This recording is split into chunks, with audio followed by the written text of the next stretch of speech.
dehumanized and attacked. How she was scapegoated instead of protected. Now Daphne's assassination was not a lone act of murder.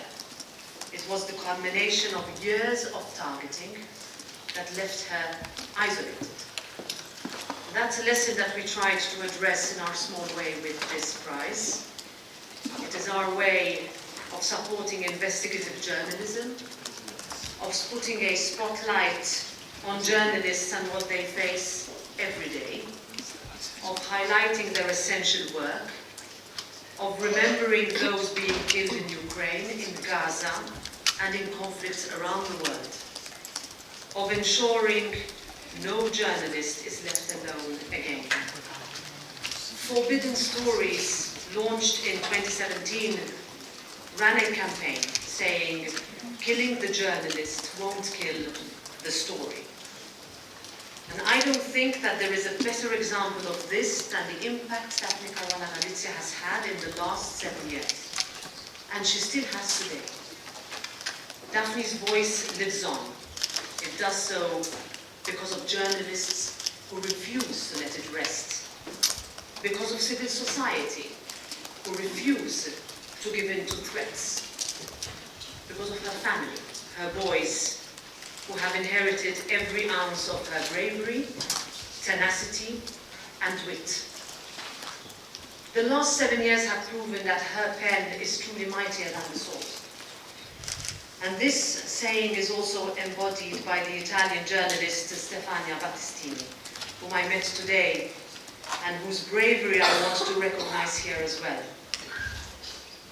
Ladies and gentlemen, this is the 4th edition of the Daphne Caruana Galizia Prize for Journalism, which is our reminder of Parliament's commitment in this room to media freedom, independence and pluralism as fundamental pillars of democracy.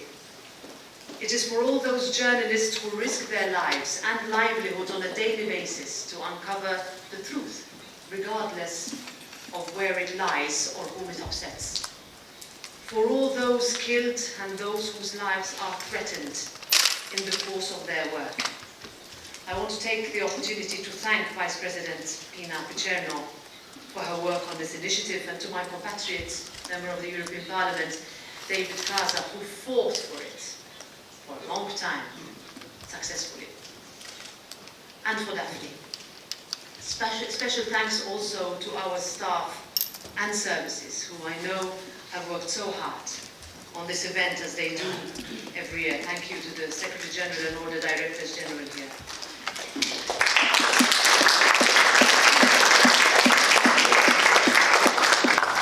I also want to thank and congratulate today's laureates, finalists and jury. Know that this House will continue to stand alongside you in building a Europe where journalists are able to work free from fear, from harassment, from violence, even murder. We see this House's commitment within our legislative work, in the Media Freedom Act, in the Anti-SLAPP Directive, or Daphne's Law as we call it. This legislation was pioneered by this Parliament, and we are now working hard to ensure it is implemented across Europe to bring real and lasting change. But the fight for journalistic freedom does not end with the passing of legislation. It is a constant battle that requires continued efforts from all of us. And that is why today's award, celebrating the brave and courageous actions of journalists in pursuit of the truth, is so crucial. Because when journalists are threatened and the truth is stifled in just one place, all of Europe loses out. So dear finalists, thank you for all that you do. And I now give the floor to Ms. Juliana Hilsche as the representative of the prize jury. Thank you. Tantum verde lajša bolečino in oteklino pri vnetju v ustni votlini in žrelu. Pred uporabo natančno preberite navodilo. O tveganju in neželenih učinkih se posvetujte z zdravnikom ali s farmacevtom. Onitek zdravilni lak za zdravljenje zmernih do blagih glivičnih okužb nohtov. Brez piljenja, brez odstranjevanja laka. Onitek. Resne težave imajo lahko tudi enostavno rešitev. Pred uporabo natančno preberite navodilo. O tveganju in neželenih učinkih se posvetujte z zdravnikom ali farmacevtom.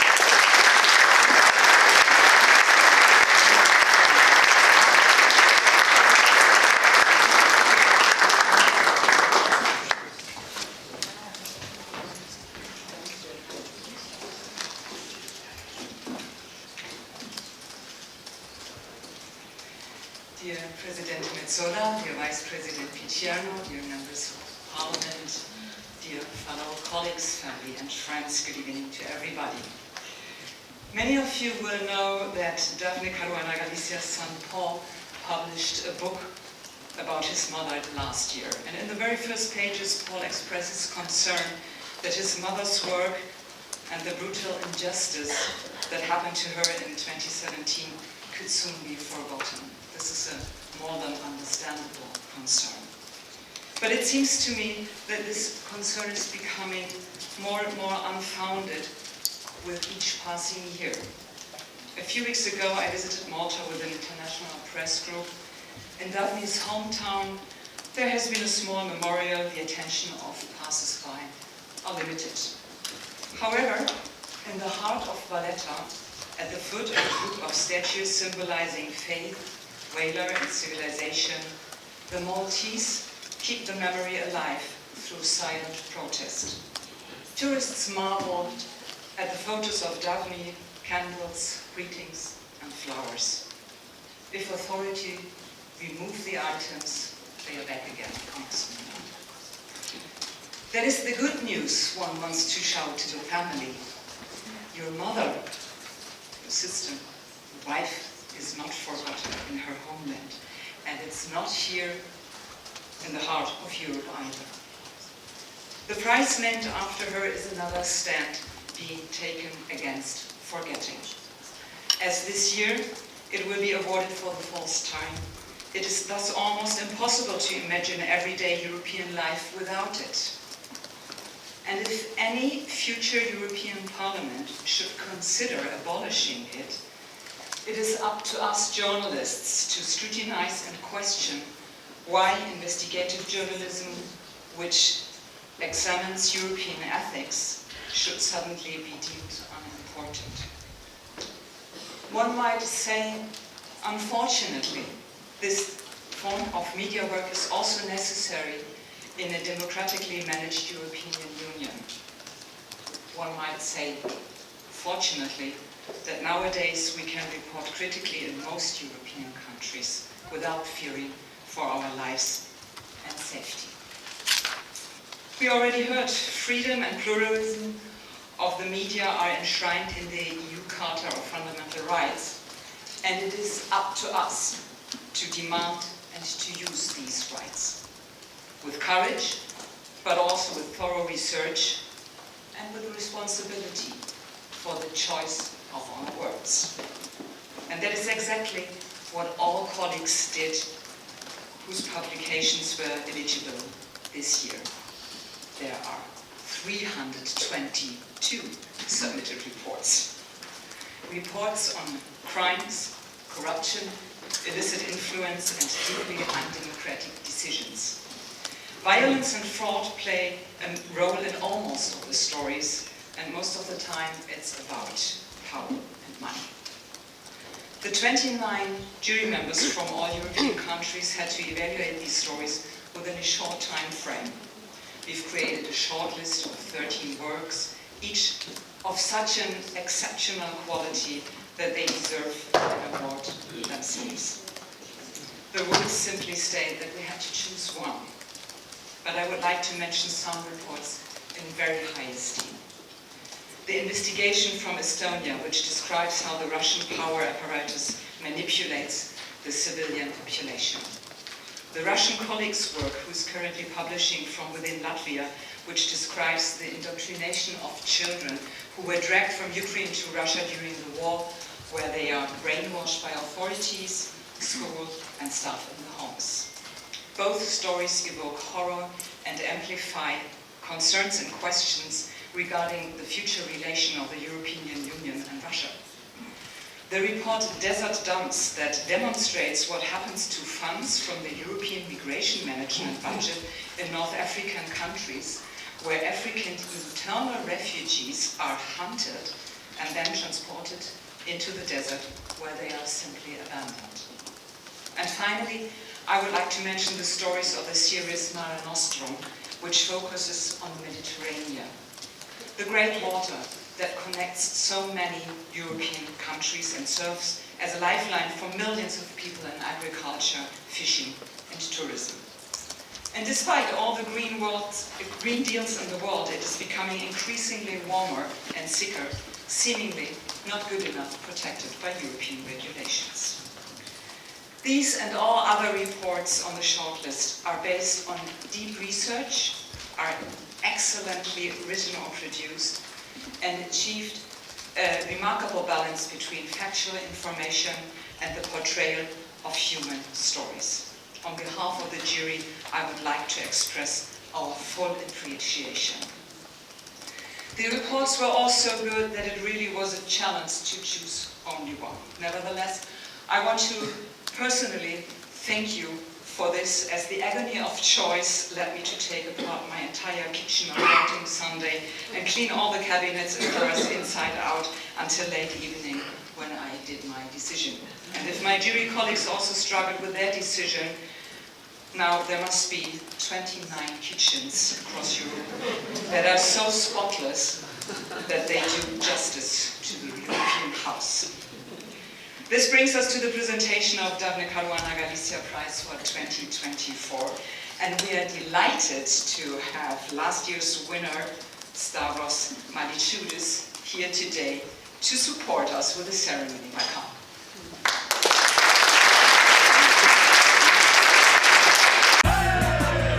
Tantum verde lajša bolečino in oteklino pri vnetju v ustni votlini in žrelu. Pred uporabo natančno preberite navodilo. O tveganju in neželenih učinkih se posvetujte z zdravnikom ali s farmacevtom. Onitek zdravilni lak za zdravljenje zmernih do blagih glivičnih okužb nohtov. Brez piljenja, brez odstranjevanja laka. Onitek. Resne težave imajo lahko tudi enostavno rešitev. Pred uporabo natančno preberite navodilo. O tveganju in neželenih učinkih se posvetujte z zdravnikom ali farmacevtom. Thank you very much. It's an honor to be here. I will say that I'm more anxious than if it was me getting the award. 1 year ago we were here, and I would like to say that in this year what I experienced through this award is that it's a great honor to be associated with the work of Daphne Caruana Galizia, who was such a courageous journalist, but it's also a great responsibility. And we realize this more and more. We need to keep reporting for those that don't have a voice. We need to keep raising the issues that some people don't want us to raise, and we need to talk about these things that make us scared talking about them, like me now. Therefore, I would like to say to my colleagues here that I'm very proud of your work. With some of you, I have had the privilege to know you and to have worked with you. I know your commitment to public reporting, to reporting the public interest, and I know that when we leave this room, there will be one winner of this award, but you will continue doing your work and exposing and holding power into account. That said, there is unfortunately only one winner today.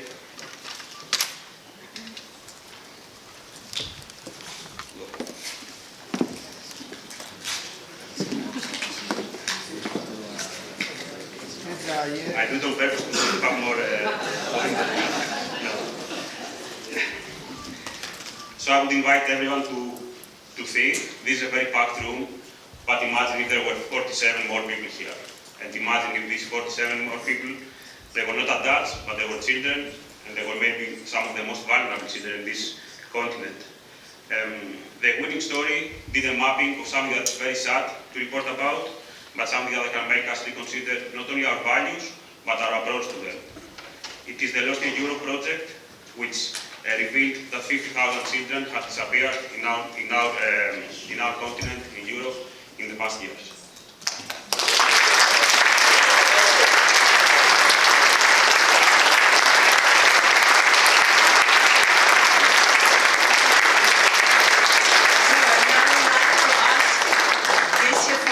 To the floor and her team, the prize-winning team from Lost in Europe project.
We did this all together.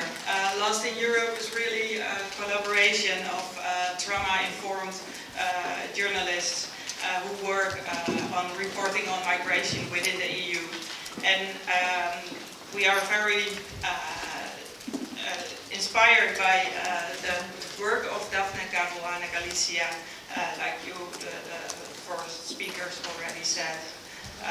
Yes, she was a woman in investigative journalism, and we are very proud that also the founders of Lost in Europe are women who do the hard work that we do. Every 3 years we request data on missing children in Europe. And to our astonishment, the number of missing children had doubled in our last investigation. Our last investigation was in 2021, and then at least 18,000 children were disappearing. Now the number was 51,433 children went missing within Europe. Experts tell us that this increase represents just a small fraction of a much bigger problem that remains hidden beneath the surface. The Lost in Europe team has managed to put a finger on a failing system again. This investigation yet again underscores how the data we seek are often not existent. European member states are responsible for these children. They have the custody over them. Yet the children are disappearing, and we do not even know how many of them are missing. This lack of hard evidence on how governments care for these children gives us documents that are missing, inaccessible, and inconsistent. Out of the 27 European countries we asked for the data, plus Moldova, Norway, the UK and Switzerland, only 20 responded to our inquiries. And only 13 countries provided data. Big countries like Spain and France didn't even respond properly. Children traveling alone across Europe are a national responsibility. They fall under the custody of the country they are in. Is it acceptable for a child to disappear under your guardianship and you do not go looking for them?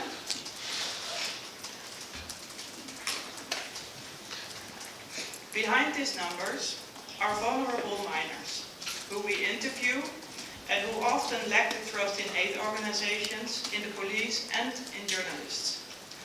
Behind these numbers are asylum shelter workers who dare to put their jobs on the line to speak to us. Behind these numbers are also criminal networks. They work across borders, and so do we. Behind these numbers are failing institutions that struggle to keep the most vulnerable in society protected. Most sources we speak with are deeply traumatized, and some children are forced to cope with fatal stress. tonight we are grateful to receive this prize because it will allow us to continue shining a light on the injustices within the European immigration system. In the spirit of Daphne Caruana Galizia, this award also honors the women investigative journalists. And since 2017, our team with all these people and also a lot of journalists that are still at home. We are now a diverse and interdisciplinary team. We are working inclusive, and investigations like this cost severe time and resources. Therefore, we thank our long-term support from the Fred Foundation and also NSCM. We thank also the media partners that are working with us for their support. With this prize, we feel even more motivated to continue investigating the fate and exploitations of thousands of child migrants who go missing within Europe. Thank you very much.